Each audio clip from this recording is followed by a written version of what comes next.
नमस्कार, जय जोहार। छत्तीसगढ़ न्यूज में आपका बहुत बहुत स्वागत है। चलिए देखते हैं आज की 25 फटाफट काम की और महत्वपूर्ण बड़ी खबरों को। पर इससे पहले आप वीडियो को कहां से देख रही हैं, कमेंट में बताना बिल्कुल ना भूलें। छत्तीसगढ़ मेयर चुनाव में आरक्षण तय, 5 नगर निगमों में महिला बनेंगी महापौर। छत्तीसगढ़ में निकाय चुनाव के लिए महापौर पदों का आरक्षण तय हो गया है। रायपुर समेत 5 निगमों में अगली मेयर महिला होंगी। यह आरक्षण प्रक्रिया रायपुर के साइंस कॉलेज परिसर स्थित पंडित दीनदयाल उपाध्याय ऑडिटोरियम में लॉटरी के माध्यम से पूरी हुई। इसमें 14 नगर निगमों के महापौर पदों के लिए आरक्षण तय किया गया। अब रायपुर, कोरबा और बीरगांव में सामान्य वर्ग की महिला मेयर चुनी जाएंगी।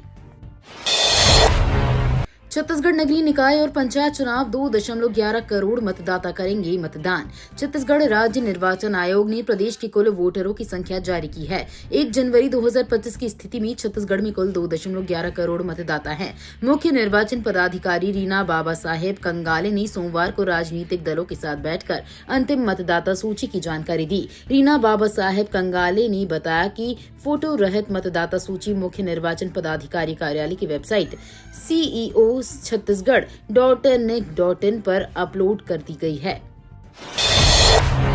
छत्तीसगढ़ में कांग्रेस करेगी संविधान बचाओ रैलियां, 1 साल तक चलेगा जनसंपर्क अभियान।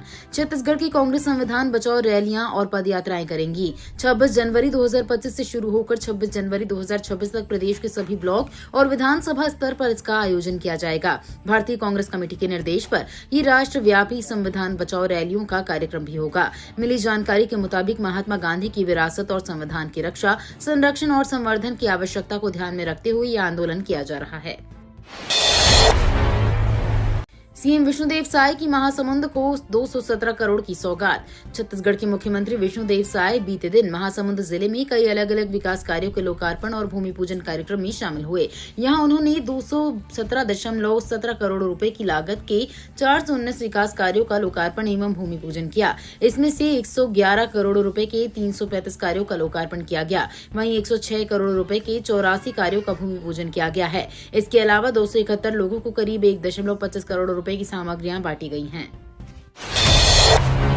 छत्तीसगढ़ जगदलपुर कलेक्टर ने की बैठक, एयरपोर्ट के विकास कार्यों और व्यवस्थाएं बनाने के निर्देश। कलेक्टर श्री हरीश एस की अध्यक्षता में मां दंतेश्वरी एयरपोर्ट जगदलपुर के विकास कार्यों और अन्य आवश्यक व्यवस्थाओं के संबंध में एयरपोर्ट परिसर में बैठक किया गया। बैठक में जगदलपुर एयरपोर्ट की रनवे कार पेंटिंग, आइसोलेशन वे का निर्माण कार्य, पेरीमीटर रोड का चौड़ीकरण कार्य, कंसराटिना कोयल को बदलने संबंधी कार्य को प्राथमिकता से पूर्ण करते हेतु 10 जनवरी तक टेंडर प्रक्रिया करवाने के निर्देश कलेक्टर ने लोक निर्माण विभाग के अधिकारियों को दिए। इसके अलावा रनवे मार्किंग, रनवे लाइट का कार्य अविलंब करने को कहा।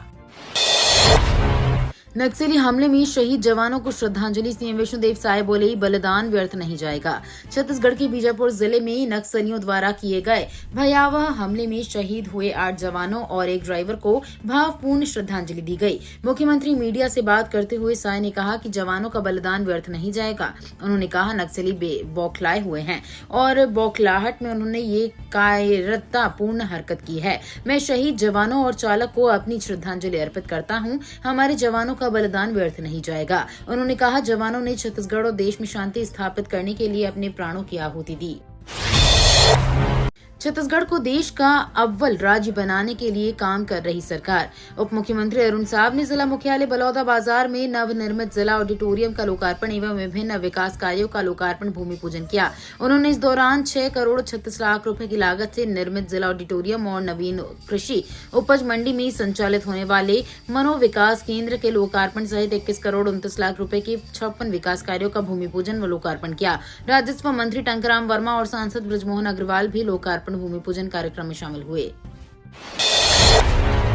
महामाया मंदिर कॉरिडोर विकसित करने की तैयारी शुरू, बनेगा छत्तीसगढ़ का गौरव। अयोध्या, काशी और उज्जैन के महाकाल कॉरिडोर की तरफ छत्तीसगढ़ के प्रसिद्ध शक्तिपीठ महामाया मंदिर को भी भव्य कॉरिडोर के रूप में विकसित करने की तैयारी शुरू हो गई है। इस परियोजना को लेकर सरकार ने अपनी योजना पर काम तेज कर दिया है। राष्ट्रीय भवन निर्माण निगम की बैठक में केंद्रीय शहरी एवं आवास राज्य मंत्री और बिलासपुर सांसद तोखन साहू ने अधिकारियों को विस्तृत योजना तैयार करने के निर्देश दिए। छत्तीसगढ़ में पर्यटन को लगेंगे पंख, केंद्र को सौंपे 2 बड़ी योजनाओं का प्रस्ताव। भारत सरकार की महत्वाकांक्षी योजना स्वदेश दर्शन 2.0 के तहत महाप्रभु वल्लभाचार्य यज्ञ कुंड परिसर, चंपारण्य के सौंदर्यीकरण और भोरम देव कॉरिडोर जिला कबीरधाम की परियोजनाओं के प्रस्ताव केंद्र को प्रस्तुत किए गए। इन दोनों परियोजनाओं पर कुल 200 करोड़ रुपए के निवेश का प्रस्ताव है। परियोजना में पर्यटक सूचना केंद्र, शिव प्लाजा, झील और सरोधा डैम का सौंदर्यीकरण, बच्चों के लिए park, guest house, library, museum, भंडारा भवन, मेला ग्राउंड, प्रवेश द्वार और पार्किंग निर्माण शामिल है। महिलाओं को मिली बड़ी सौगात। राज्य में महिलाओं के आर्थिक स्वावलंबन और उनके स्वास्थ्य एवं पोषण स्तर में सुधार के लिए मुख्यमंत्री विष्णुदेव साय ने महतारी वंदन योजना लागू की है। इसके अंतर्गत पात्र, विवाहित, विधवा और परित्यक्ता महिलाओं को प्रतिमाह 1,000 रुपए की वित्तीय सहायता प्रदान की जा रही है। नारायणपुर जिले के बिंजली की रहने वाली फूलबती सहारे, जो एक गृहिणी है और घर से फैंसी सामान की दुकान चलाती हैं, इस योजना की लाभार्थी हैं। मुख्यमंत्री विष्णुदेव साय ने भक्तिन माता राजम की भव्य कांस्य प्रतिमा के लिए की 5 करोड़ की घोषणा। मुख्यमंत्री साय ने कहा कि ये हम सब के लिए गौरव की बात है कि हम आज उस भूमि में एकत्रित हुए हैं जहां भगवान श्री राम ने माता सीता के साथ अपने चरण रखे। माता सीता ने यहां महादेव की पूजा अर्चना की और रेत से ही कुलेश्वर महादेव को स्थापित किया। उन्होंने कहा कि राजिम भक्तिन माता ने जिस त्याग और तपस्या का उदाहरण प्रस्तुत किया, उसकी स्मृति साहू समाज संजोए हुए है। साथ ही उनके आदर्श पर चलने की प्रेरणा मिलती है। समाज के एकजुट होने से प्रदेश और देश को भी मजबूती मिलती है। उन्होंने इस अवसर पर राजिम में भक्तिन माता की भव्य कांस्य प्रतिमा की स्थापना के लिए 5 करोड़ रुपए की घोषणा की। 70 साल से अधिक उम्र के नागरिकों का 5 लाख तक का होगा मुफ्त इलाज। आयुष्मान भारत प्रधानमंत्री जन आरोग्य योजना अंतर्गत 70 वर्ष से अधिक आयु के वरिष्ठ नागरिकों के लिए आयुष्मान व्यय वंदना योजना लागू की गई है। इसके तहत जिले में सभी वरिष्ठ नागरिकों का आयुष्मान व्यय वंदना कार्ड का पंजीयन कार्य समस्त शासकीय स्वास्थ्य केंद्रों, अस्पतालों एवं समस्त चॉइस सेंटरों में किया जा रहा है। मुख्य चिकित्सा एवं स्वास्थ्य अधिकारी डॉक्टर महेश शांडिया ने बताया कि आयुष्मान व्यय वंदना कार्ड के माध्यम से 70 वर्ष एवं उससे अधिक आयु के सभी वरिष्ठ नागरिकों को 5 लाख रुपए तक के निःशुल्क उपचार की सुविधा है। इस दिन आ सकती है पीएम किसान की 19वीं किस्त। 18वीं किस्त को जारी हुए 3 महीने से ज्यादा वक्त बीत चुका है। इस कारण देश भर में करोड़ों किसानों को अब 19वीं किस्त का इंतजार है। कई किसान ये सवाल कर रहे हैं कि सरकार कब तक योजना की 19वीं किस्त को जारी कर सकती है। मीडिया रिपोर्ट्स की माने तो भारत सरकार इस योजना की 19वीं किस्त को आने वाले फरवरी महीने में जारी कर सकती है। 8वीं पास युवाओं के लिए रोजगार का सुनहरा मौका। छत्तीसगढ़ में यहां लग रहा प्लेसमेंट कैंप। जिला रोजगार कार्यालय में युवाओं को रोजगार के अवसर प्रदान करने के उद्देश्य से आज को प्रातः 11 बजे 3 बजे तक जिला रोजगार कार्यालय लाइवलीहुड कॉलेज परिसर जांजगीर में 1 दिवसीय प्लेसमेंट कैंप का आयोजन किया जा रहा है। इस प्लेसमेंट कैंप में जो भी इच्छुक व्यक्ति शामिल होना चाहते हैं वो अपनी समस्त शैक्षणिक दस्तावेज के साथ शामिल हो सकते हैं। जानिए किन किन पदों पर होगी भर्ती। HMPV वायरस को लेकर छत्तीसगढ़ में अलर्ट। स्वास्थ्य मंत्री जायसवाल ने प्रदेश भर में वेंटिलेटर। चीन से शुरू हुआ कोरोना वायरस पूरी दुनिया में त्राहिमाम मचा चुका था और अब चीन से फिर एक नई बीमारी HMPV वायरस का प्रकोप शुरू हो गया है। इस संक्रमण की एंट्री US और मलेशिया के बाद अब भारत में भी हो गई है। देश में HMPV के बढ़ते मामलों को देखते हुए छत्तीसगढ़ भी अलर्ट मोड पर है। इस बीच प्रदेश के स्वास्थ्य मंत्री श्याम बिहारी जायसवाल की अध्यक्षता में आज मंत्रालय में एक अहम बैठक आयोजित की गई। छत्तीसगढ़ महासमुंद में अवैध परिवहन व भंडारण पर कार्रवाई। 143 प्रकरण में 9,425.77 क्विंटल धान जब्त। कलेक्टर श्री विनय कुमार लंगेह के निर्देश पर जिले में अवैध धान परिवहन व भंडारण पर प्रभावी कार्रवाई सतत जारी है। ऐसे मामलों में संबंधित वाहन धान और तस्करी में शामिल व्यक्तियों के खिलाफ सख्त कानूनी कार्रवाई की जा रही है। इसके अलावा धान के अवैध कारोबार में शामिल व्यापारियों पर भी जुर्माना लगाया जा रहा है। निर्देशानुसार बिना उचित दस्तावेजों और अनुमति के धान परिवहन करने वालों के खिलाफ कड़ी कार्रवाई की जा रही है और ऐसे परिवहन को तुरंत जब्त किया जा रहा है, जिसमें कुल 415 बोर धान जब्त किया गया। छत्तीसगढ़ में चलेगा दिग्गज क्रिकेटरों का बल्ला, रायपुर में होगा लेजेंड्स 90 लीग। छत्तीसगढ़ में एक बार फिर क्रिकेटर के दिग्गज खिलाड़ी Chris Gayle, David Warner, Harbhajan Singh, Yuvraj Singh, Suresh Raina समेत अन्य क्रिकेटर अपना जलवा दिखाएंगे। राजधानी रायपुर में लीजेंड्स 90 क्रिकेट लीग का आयोजन आज से 18 फरवरी 2025 तक शहीद वीर नारायण सिंह अंतर्राष्ट्रीय क्रिकेट स्टेडियम में होगा। इस लीग में कई बड़े राष्ट्रीय और अंतर्राष्ट्रीय खिलाड़ी भाग लेंगे। इस लीग में बॉलीवुड और छालीवुड के सितारे भी अपनी चमक बिखेरेंगे। धान खरीदी बंद, परिवहन नहीं होने से किसान हो रहे परेशान। गुंडरदेही ब्लॉक के ग्राम भाटा गांव में खरीदी केंद्र में परिवहन नहीं होने से धान रखने की जगह नहीं है। ऐसे में धान खरीदी बंद रही, किसान भी परेशान रहे। समिति प्रबंधक मूलचंद साहू ने कहा कि परिवहन नहीं होने से किसानों को दिक्कत हो रही है। धान खरीदी के लिए जगह नहीं थी, इसलिए सोमवार को खरीदी बंद रखनी पड़ी। प्राधिकृत अधिकारी दोषण साहू ने बताया कि उच्च अधिकारी को खरीदी बंद की सूचना ऊपर दी गई है। कोहरे से फ्लाइटों के विलंब का सिलसिला जारी, निर्धारित समय से हो रहे लेट। छत्तीसगढ़ के रायपुर में स्वामी विवेकानंद एयरपोर्ट पर फ्लाइटों के विलंब से आने का सिलसिला पिछले सप्ताह भर से जारी है। 8 फ्लाइटें अपने निर्धारित समय से 30 मिनट से लेकर 3.5 घंटे विलंब से रायपुर पहुंची। एयरपोर्ट अथॉरिटी के अनुसार इंडिगो एयरलाइंस की सुबह 8:05 पर आने वाली कोलकाता फ्लाइट अपने निर्धारित समय से 3.5 घंटे विलंब से 11:35 पर पहुंची। 6 दिनों की छुट्टी, इस दिन बंद रहेंगे स्कूल, बैंक व दफ्तर।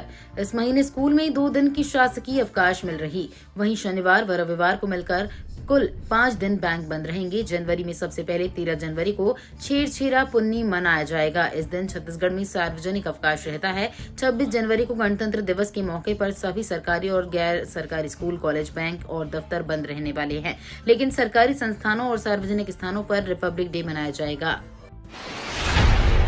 छत्तीसगढ़ में बदलेगा मौसम का मिजाज, सर्द हवाओं के साथ पड़ेगी कड़ाके की ठंड। छत्तीसगढ़ में इन दिनों कड़ाके की ठंड पड़ रही है। सबसे ज्यादा ठंड सरगुजा संभाग में है। पूरे संभाग में शीतलहर चल रही है। प्रदेश में अगले 2 दिनों के बाद न्यूनतम तापमान में गिरावट होगी, जिससे ठंडी और बढ़ेगी। हालांकि अभी 2 दिनों तक प्रदेश के न्यूनतम तापमान में कोई विशेष बदलाव की संभावना नहीं है। वहीं सोमवार को प्रदेश में सबसे ठंडा अंबिकापुर रहा। यहाँ 7.1 डिग्री न्यूनतम तापमान दर्ज किया गया है। पूर्व राष्ट्रपति प्रणब मुखर्जी की स्मृति में बनेगा स्मारक, केंद्र सरकार ने उठाया ऐतिहासिक कदम।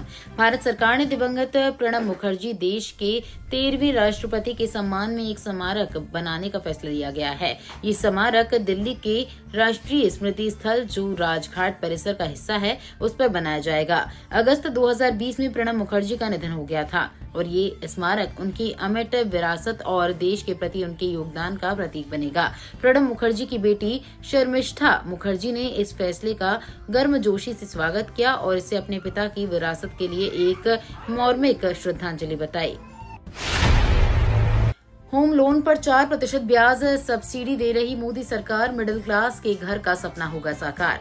नरेंद्र मोदी सरकार घर बनाने पर बड़ी सब्सिडी देगी। दरअसल केंद्र सरकार की योजना प्रधानमंत्री आवास योजना शहरी 2.0 के तहत EWS, LIG और MIG को दायरे में रखा गया है। हालांकि ये शर्त भी जरूरी है कि देश में कहीं भी अपना कोई पक्का घर नहीं है। 3 लाख तक की वार्षिक आय वाले परिवारों को EWS की कैटेगरी में रखा गया है। वहीं 3 लाख रुपए से 6 लाख रुपए तक की वार्षिक आय वाले परिवारों को LIG और 6 लाख रुपए से 9 लाख रुपए तक वार्षिक आय वाले परिवारों को MIG के रूप में परिभाषित किया गया है। सीएम साय के निर्देश पर हो रही त्वरित कार्रवाई, अवैध उत्खनन पर कार्रवाई। मुख्यमंत्री विष्णुदेव साय के निर्देश में जिले की अवैध खनिज खनन पर कड़ी कार्रवाई की जा रही है। रायपुर जिले में खनिज विभाग की टीम ने तहसील गोबरान व पारा के ग्राम पारा गांव में अवैध रेत उत्खनन का औचक निरीक्षण किया। इस दौरान रेत खनन बंद पाए जाने की स्थिति, किंतु रेत खनन के लिए बनाए गए अवैध रैंप को मशीन से नष्ट किया गया। साथ ही पारा गांव के निकट ही गरियाबंद जिले में वहां की संयुक्त टीम के साथ कार्रवाई कर रेत का अवैध उत्खनन करते हुए 2 चैन माउंटेन मशीनों को जब्त कर थाने को सुपुर्द किया गया है। रायगढ़ में सड़क सुरक्षा अभियान, बिना हेलमेट चालकों को निःशुल्क हेलमेट वितरित। राष्ट्रीय सड़क सुरक्षा माह 2025 के अंतर्गत रायगढ़ पुलिस ने यातायात नियमों की पालन को बढ़ावा देने निःशुल्क हेलमेट वितरण शुरू कर दिया है। विदित हो कि पुलिस अधीक्षक दिव्यांग कुमार पटेल के अनूठी पहल के तहत बिना हेलमेट दोपहिया वाहन चालकों के खिलाफ मोटर व्हीकल एक्ट के तहत कार्रवाई कर निःशुल्क हेलमेट वितरित किए जा रहे हैं। इसी क्रम में अतिरिक्त पुलिस अधीक्षक आकाश मरकाम के मार्गदर्शन में आज थाना कोतरा रोड एवं यातायात पुलिस द्वारा पतरापाली चौक पर बिना हेलमेट दोपहिया वाहन चालकों को निःशुल्क हेलमेट वितरण किया गया। ये तो थी आज की बड़ी खबरें। अगर आपको न्यूज पसंद आई हो तो वीडियो को लाइक और शेयर करना बिल्कुल ना भूलें। धन्यवाद।